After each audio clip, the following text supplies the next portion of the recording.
Hello and welcome back to the YouTube channel of Edukemy. आज के video में हम बात करने वाले हैं about the 16th census of India.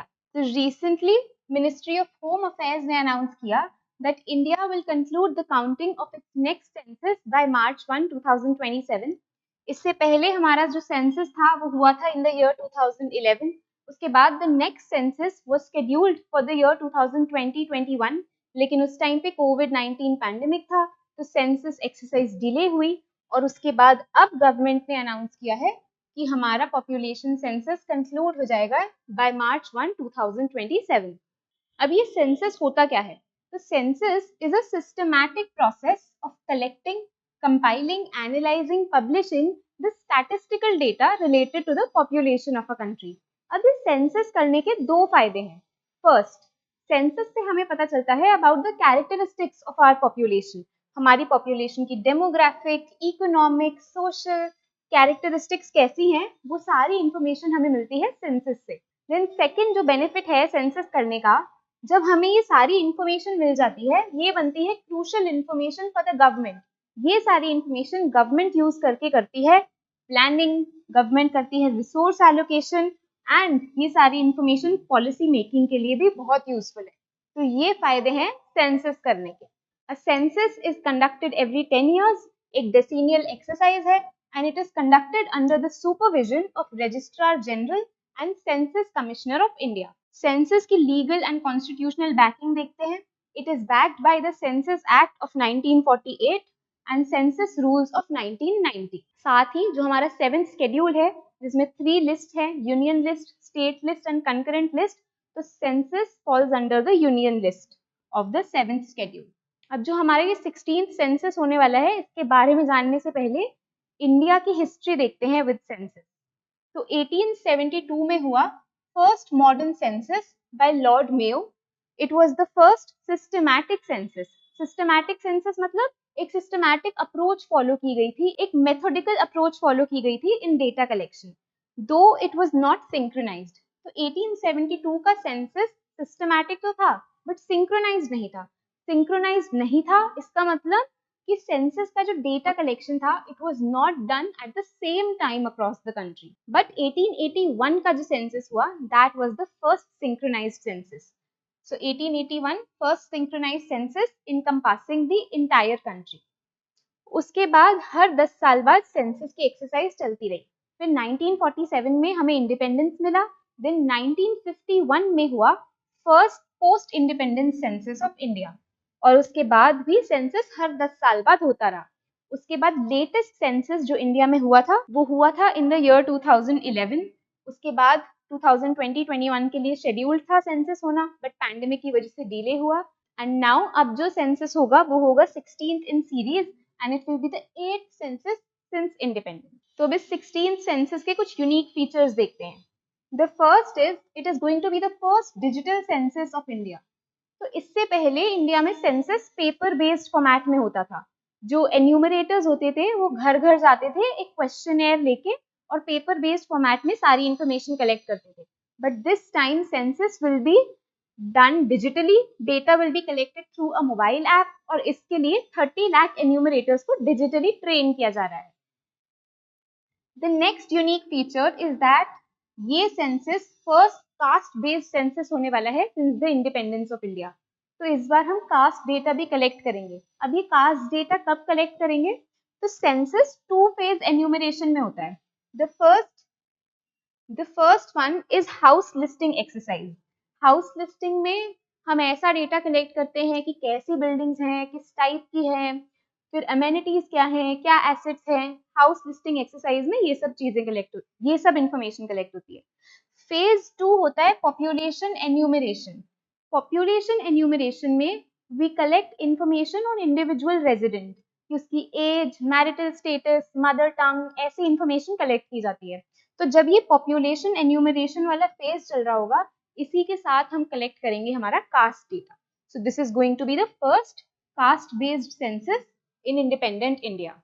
Then the third unique feature is going to be the option of self enumeration. जो households national population registry पर अपडेटेड हैं, जिनकी डिटेल्स वहां अपडेटेड हैं, उनको ये ऑप्शन अवेलेबल रहेगा of self enumeration. Then a very important impact of this census will be that it is going to guide the delimitation of Lok Sabha or State Assembly seat. तो 84th Amendment Act 2002 जिसके बाद से 2026 तक delimitation पे freeze लगा हुआ था, अब वो फ्रीज हटने वाला है और ये वाला सेंसस गाइड करेगा the delimitation of electoral constituencies. अब ये डिलिमिटेशन का प्रोसेस होगा कैसे, इसको थोड़ा समझते हैं। तो एक बार जब 2027 का ये सेंसस डेटा हमारे पास आ जाएगा, the process of delimitation will begin. लेकिन उसके लिए पार्लियामेंट को पहले पास करना होगा अ न्यू डिलिमिटेशन एक्ट। जैसे ही पार्लियामेंट ये एक्ट पास करेगा, a delimitation commission will be formed. Delimitation commission will be headed by a serving or retired supreme court जज, वो उसके चेयरपर्सन बनेंगे। और साथ ही इस डिलिमिटेशन कमीशन में होंगे chief election commissioners and state election commissioners. अब इस पूरे प्रोसेस की कॉन्स्टिट्यूशनल बैकिंग भी है under article 81 and 82 of the constitution. Article 82 बोलता है कि parliament must enact a delimitation commission after every census. अब देखते हैं कि डिलिमिटेशन का प्रोसेस अभी तक कैसे चल रहा था। तो 1951, 61, 71 के सेंसस के बाद डिलिमिटेशन होता रहा, लेकिन 42nd कॉन्स्टिट्यूशनल अमेंडमेंट एक्ट 1976 जब आया, उसने फ्रीज कर दी the number of seats until the 2001 census. अब ऐसा क्यों किया गया? क्योंकि इंडिया के स्टेट्स में फैमिली प्लानिंग और पॉपुलेशन ग्रोथ में काफी डिस्क्रिपेंसीज हो रही थी। अब जो ये डिलिमिटेशन की एक्सरसाइज है, इसमें सीट रीडिस्ट्रीब्यूशन होता है on the basis of population. तो ऐसे पॉपुलेशन डिस्क्रिपेंसीज के चलते, जहां सदर्न स्टेट्स तो पॉपुलेशन अच्छे से कंट्रोल कर रहे थे, तो गवर्नमेंट को लगा कि they are at a risk of losing electoral representation. तो जिससे सदर्न स्टेट्स डिसएडवांटेज ना रहें, गवर्नमेंट ने सीट्स पर फ्रीज लगाया through this act. Then in 2002 84th constitutional amendment लाया गया और इस फ्रीज को एक्सटेंड कर दिया गया until after the first census इन 2006। लेकिन जो डिलिमिटेशन एक्ट 2002 था, उसने बस बाउंड्रीज को रीड्रॉ किया, उसने बस इलेक्टोरल कॉन्स्टिट्यूएंसीज की बाउंड्री को रीड्रॉ किया, नंबर ऑफ सीट्स में कोई चेंज नहीं लाया गया। क्योंकि ये फ्रीज लगा था अप टिल द ईयर 2026, तो इसके बाद जो नेक्स्ट सेंसस होगा, यानी जो अपकमिंग सेंसस है, that is going to guide the delimitation of electoral constituencies. तो क्योंकि ये सेंसस एक डिलेड सेंसस है, ये कास्ट एन्यूमरेशन भी कर रहा है, ये डिलिमिटेशन भी गाइड करेगा, तो इसके implications exam point of view के लिए भी जरूरी है समझने। तो आइए एक बार इम्प्लीकेशंस डिस्कस करते हैं। The first one is that it will provide the statistical basis for policy making. क्योंकि सेंसस इतनी wide variety of information collect करता है, तो इट बिकम्स वेरी ऑब्वियस कि इससे मिलने वाला जो स्टैटिस्टिकल डेटा है, वो पॉलिसी मेकिंग में हेल्प करेगा। The second implication is that it may impact the working of reservations. तो क्योंकि ये कास्ट बेस्ड सेंसस है, कास्ट एन्यूमरेशन होने वाला है, तो इस सेंसस के बाद हमें पता चलेगा the position of disadvantaged groups. India में क्या कुछ ऐसे भी डिसएडवांटेज ग्रुप्स हैं जिनको रिजर्वेशन की जरूरत है, या कुछ ऐसे ग्रुप्स हैं जिन्हें रिजर्वेशन मिल रहा है but they do not need it, या अभी तक हमने जो रिजर्वेशन पॉलिसी रखी या जो अदर अफर्मेटिव एक्शंस रखे, उनका क्या इम्पैक्ट रहा ऑन इंडियन सिटीजन्स।